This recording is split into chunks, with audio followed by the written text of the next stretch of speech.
Flash brief. Breaking news. Former President Donald Trump has just issued a stark warning to Iran following a new and dramatic wave of attacks across the Middle East. In the last 24 hours, multiple targets in Gulf states and Israel have come under fire. Missiles, drones, and cyber attacks have escalated the conflict to a dangerous new level. And now, Trump is threatening a response that, in his words, will be like nothing they have ever seen. The Middle East is bracing for what comes next.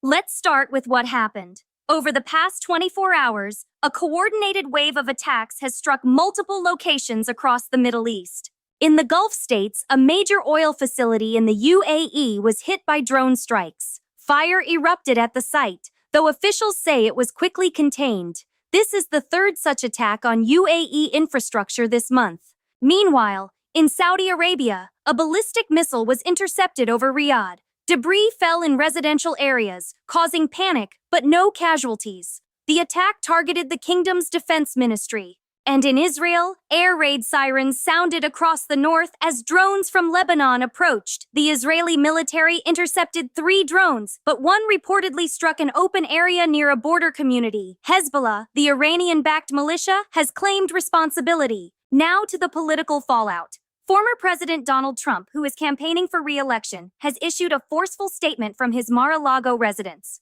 In a video posted to social media, Trump said, quote, "Iran has made a big mistake.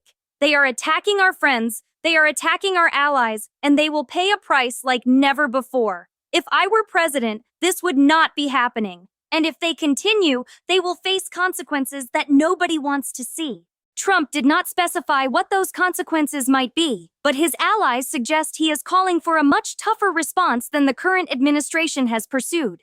Political analysts say Trump's statement is aimed at both domestic voters and foreign adversaries. He wants to project strength as he campaigns, while also sending a message to Iran that he won't be soft if re-elected. So, what does Iran say? The Iranian mission to the United Nations issued a statement denying any involvement in the attacks, calling the accusations baseless and provocative.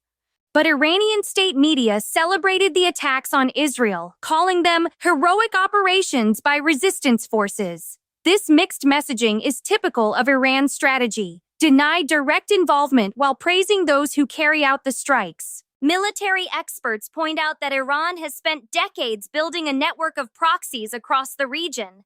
Hezbollah in Lebanon, Hamas in Gaza, the Houthis in Yemen, all have the capability to strike without direct orders from Tehran. The international community is reacting with alarm. At the White House, Press Secretary Karine Jean-Pierre said the U.S. is monitoring the situation closely and is in contact with allies. However, the Biden administration stopped short of endorsing Trump's tough rhetoric. Officials say they prefer diplomatic channels and are working with partners to de-escalate tensions. European leaders have called for restraint. The UK, France, and Germany issued a joint statement urging all sides to avoid further escalation. Russia and China have also weighed in, blaming the US for provoking Iran. All of this is happening against the backdrop of already high oil prices. Yesterday, we reported oil at $100. Today, it's even higher. Brent crude is now trading at $105 a barrel. Analysts warn that if the conflict expands, we could see $120 or even $150. For consumers, that means even higher gas prices and more inflation.